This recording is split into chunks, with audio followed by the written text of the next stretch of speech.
ప్రభుత్వం ఇంట్రెస్ట్ ఏంటో ఇందాక నేను చెప్పిన దాంట్లో మీకు అర్థమైంది. అధికారులు ఎందుకు శ్రద్ధ తీసుకోలేదో అర్థమైంది.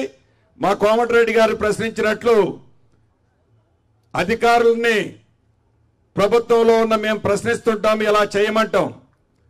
మేము చేయమని అన్నప్పుడు టెక్నికల్ ఫీజిబిలిటీస్ మీరు ఎందుకు ఆనాడు ఎక్స్ప్లెయిన్ చేయలేదు? నిజంగా మేము ప్రెజర్ పెట్టి ఉంటే మీరు ఆనాడే ఇందాక మా కోమటిరెడ్డి గారు అన్నట్లు మేము చేయలేం సార్ అని మీరు ఎందుకు డ్రాప్ అవ్వలేదు అన్నది కూడా నా ప్రశ్న. ఇది ఒక్క డ్యామే కాదు, పైనున్న అన్ని డ్యాములకు కూడా వర్తించుద్ది. రెండవది, ఈ పంపులు ఏదైతే పంపులు మునిగాయి, పంపులు మునగటానికి కారణం నిన్ననో మొన్ననో చూశాను ఆ పెంటారెడ్డి గారి స్టేట్మెంట్ కూడా.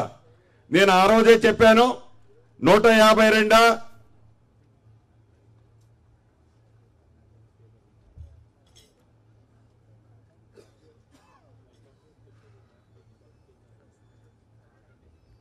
126 మీటర్స్ హైట్ లో పెట్టాలని నేను ఆ రోజే చెప్పాను.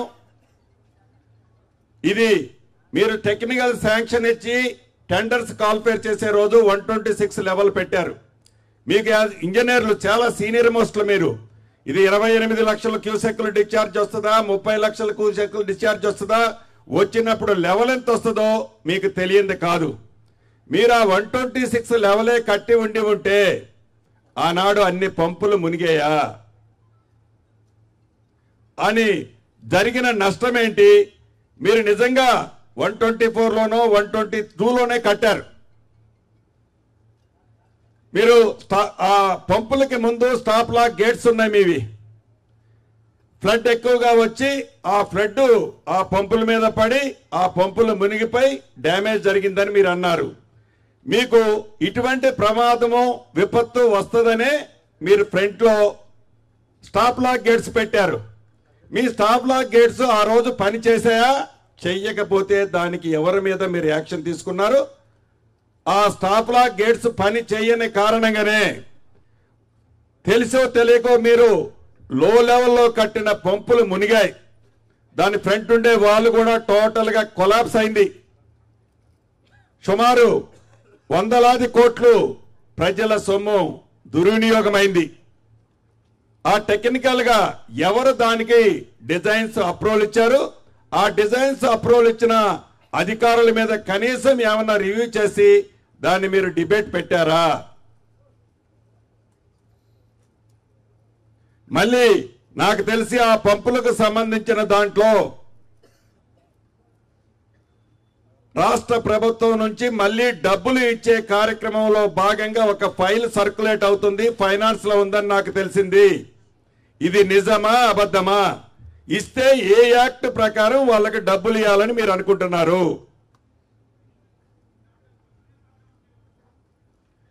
నెక్స్ట్ పాయింట్, ఏదైతే మీరు ఈ డ్యాము కానీ డ్యాము విషయానికి వస్తే మీరు ఫైనల్ బిల్లు డ్యాముకి ఇచ్చారా?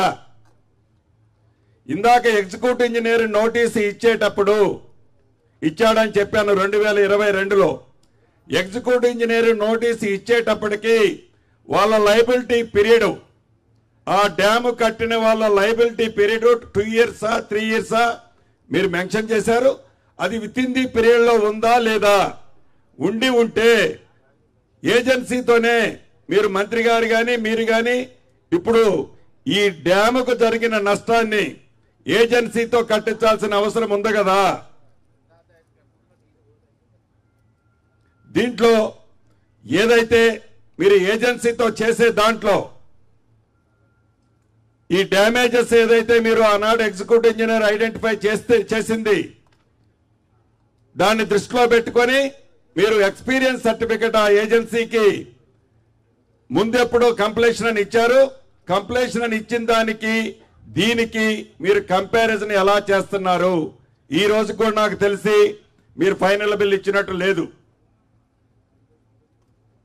మీ మెజర్మెంట్స్ కంప్లీట్, మీ ఎంబుక్ మెజర్మెంట్స్ కంప్లీట్ అవ్వలేదు. అవనప్పుడు పంప్ హౌస్ కానీ వీళ్ళకి కానీ ఎలా ప్రభుత్వం నుంచి మళ్ళీ డబ్బులు వాళ్ళు అడగటం కానీ మీరు ప్రపోజల్ చేయటం కానీ ఎంతవరకు సమంజసమో నేను అడుగుతున్నాను. నెక్స్ట్ పాయింట్,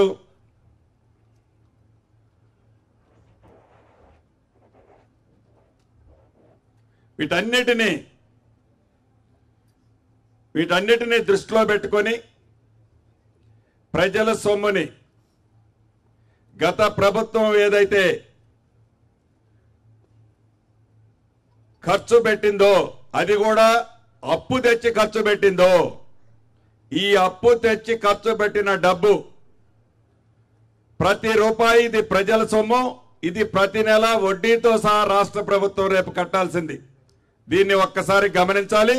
ఇక థర్డ్ టీఎంసీ సబ్జెక్టు,